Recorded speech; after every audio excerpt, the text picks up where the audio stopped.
can't deny that in the last just over a year, 3 investigative journalists have been killed in the EU alone, which is not unprecedented, but a very stark nature of exactly perhaps how people feel a degree of immunity or the ability to do stuff that in the past would have been unthinkable. We haven't necessarily seen this go on long enough for it to be a pattern, but it's deeply troubling, particularly given how the death of journalists would be something you would normally associate with conflict zones, where the dangers are much more apparent and geographical.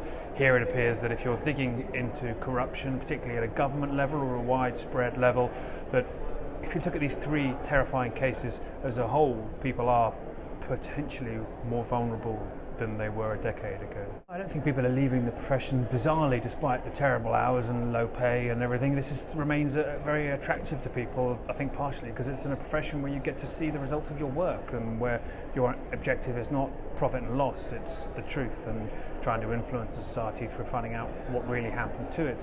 I don't think people are being put off by it. I think there is some degree of solidarity. We've seen that around the Jamal Khashoggi case, the volume of media moving in around that, and I think we do stand up for each other, and we're most effective when we do stand up for each other. But it is incredibly difficult, as we heard with the Daphne project today, of looking into the death of a prominent Maltese journalist, that it's very difficult to find the resources to constantly persist in chasing down somebody's killers and continuing their investigative work.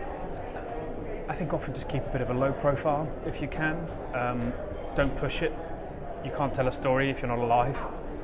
Don't get anybody else necessarily hurt. Bear in mind the safety of your sources is something which is more important than your own, and these people have to live with the consequence of what they've said to you in the future. So take it up at a time, a bit of caution.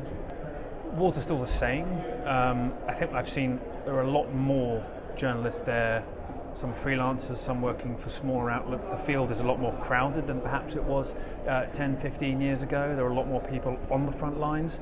That has some benefits because it means there's more multitude of information out there, but at the same time too, it can simply mean practically there's just a lot of people hanging around. So that's one change, and it's left some people who are less protected out in the front line too.